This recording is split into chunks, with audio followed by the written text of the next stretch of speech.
θα εκπλαγείτε ότι έναν 30% του πληθυσμού μας έχει πάει σε μάγους. Λοιπόν, και επειδή εδώ γράφουν καφεντζούδες, αστρολόγους, χαρτορίχτες και ανθρώπους που βγάζουν το φόβο, σας λέω ότι σήμερα η μαγεία είναι πολύ αναβαθμισμένη. Έχει γίνει η λεγόμενη επιστημονική μαγεία. Ακούτε? Στην εποχή μας η μαγεία έχει γίνει επιστημονική. Δηλαδή με τι τρόπο? Συνεργάζονται με επιστήμονες οι μάγοι, οι μεγάλοι μάγοι, όχι κάτι χαρτορίχτρες που θέλουν να βγάλουν μερικές πενταροδεκάρες. Συνεργάζονται με επιστήμονες μεγάλης εμβέλειας, μαθηματικούς, αστρονόμους. Οι αστρολόγοι με τους αστρονόμους, με τους μαθηματικούς. Ιδιαιτέρως η φυσική. Γιατί βλέπουν ότι η κβαντική φυσική, που είναι το top τώρα, το ύψιστον της φυσικής γνώσης, είναι πεπερασμένη, έχει κάποια μικρά όρια.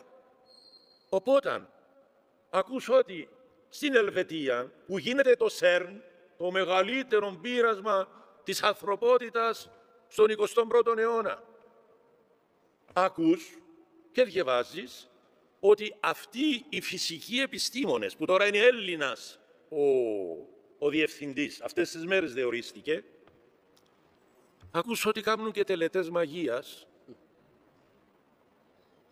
όχι για να αποκτήσουν φήμη, όχι για να αποκτήσουν χρήμα, για να αποκτήσουν γνώσεις που δεν τους δίνει η φυσική επιστήμη. Το ακούτε τούτον?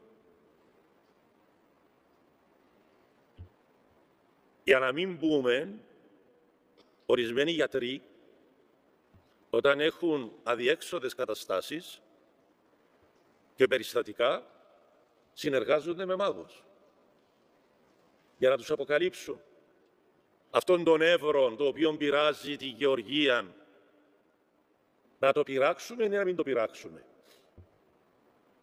Καταλάβατε τι εννοώ? Να κάνουμε αυτή την εγχείρηση ή να μην την κάνουμε? Δεν πάει στον Άγιον Κυπριανό να του πει γονατιστός, φώτισε με Άγιε μου.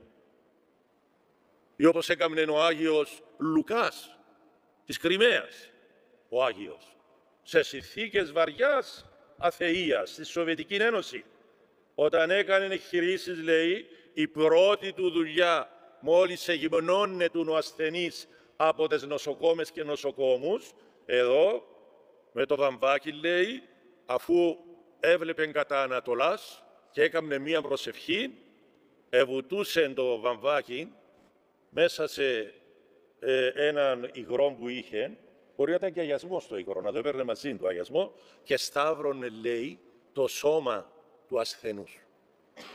Και ήρθε και με είδε ένας εξαιρετικός χειρούργος πριν κάνα μήνα στην Ευρύγου, Αμερικανοελλαδίτης.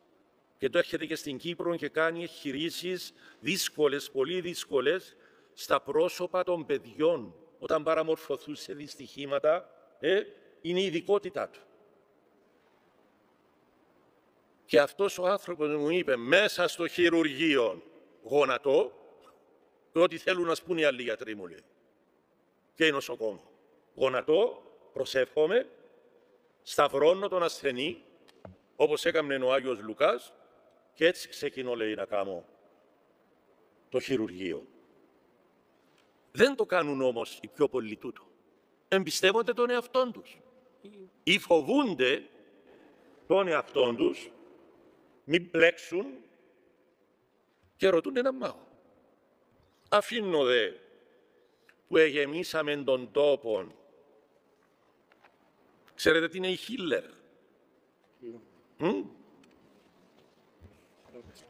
Θεραπευτές. Ρέικι. Οι λεγόμενοι Χίλερς. Φιλιππίνες. Λατινική Αμερική. Το Βιετνάμ. Γεμάτοι. Και σου λένε, με την ενέργεια που εκπέμπουν τα χέρια μας, και χρησιμοποιούμε και μερικά βότανα, ότι δεν μπορεί να θεραπεύσει η κλασική ιατρική, να έρθετε κοντά μας, με το αζημίωτο βέβαια, να κάνουμε θεραπείες. Και γίνεται η έσχατη πλάνη χείρων της πρώτης, τον εωσφόρο. Αυτοί είναι εωσφοριστές. Στην Κύπρο έχουμε. Ακούτε, στην Κύπρο έχουμε, προέρχονται από την υψηλότερη βαθμίδα των μασόνων και ονομάζονται Ροδοσταυρίτες. Έχουν και ιέρια. Ροδοσταυρίτες. Ροδοσταυρίτες. Αυτοί είναι πάνω από τους τέκτονες, που και οι τέκτονες έχουν μυστικισμό με μορφή μαγείας. Θα το ξέρετε τέτοιο. Είναι η αρχαία θρησκεία του γνωστικισμού, η οποία επιβίωσε στις μέρες μας ως ελευθεροτεκτονισμός. Σας έλεγα ένα δικό μου, αλλά ας τα φύγουμε. Είπα πολλά. Να πούμε και τούτον και η διαφορά της λευκής. Ακούτε, παιδί μου, η διαφορά της λευκής από τη μαύρη μαγεία. Ένας άνθρωπος που το συμβουλεύουμε, πέτους μου λέει ότι δεν υπάρχει διαφορά. Σαν να με ρωτάς ποια είναι η διαφορά του κλέφτη που τον ληστεί. Κατάλαβες. Βεβαίως, άμα ανοίξετε το διαδίκτυο και πώς τη λένε αυτήν την Wikipedia, θα σας πει ότι ξέρεις με τη λευκή μαγεία είναι ήπιες μορφές μαγείας που δεν έχουν μέσα αίμα, που δεν έχουν επικλήσεις στο σατανά, όπως είναι αυτές οι αστρολόγοι, οι καφεντζούδες, οι χαρτορίχτες και άλλα τινά, και το ρέικι και ο διαλογισμός και το γιόγκα. Λοιπόν, ότι αυτά είναι λευκή μαγεία.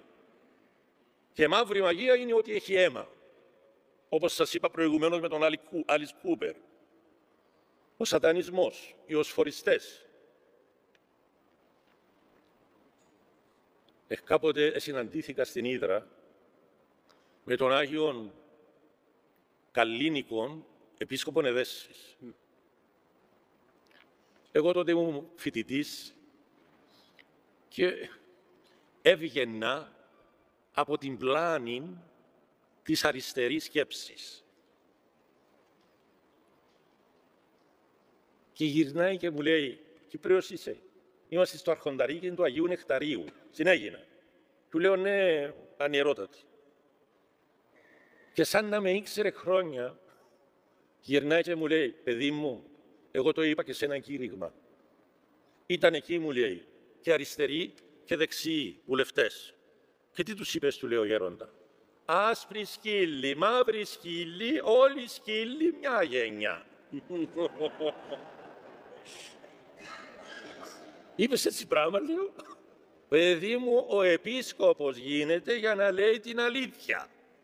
Διαφορετικά να πάει στο κελί του, αν δεν λέει την αλήθεια. Και να ξέρει ότι λίγοι θα τον αγαπούν. Γιατί η αλήθεια είναι πικρή, αλλά πρέπει να τη λέει. Και εκείνη την ημέρα μου είπε το Πνεύμα το Άγιο, Καλλίνικε, αν είσαι άνθρωπος του Ιησού μας, αυτό να πεις, τώρα είναι η ώρα. Και το είπα αυτό.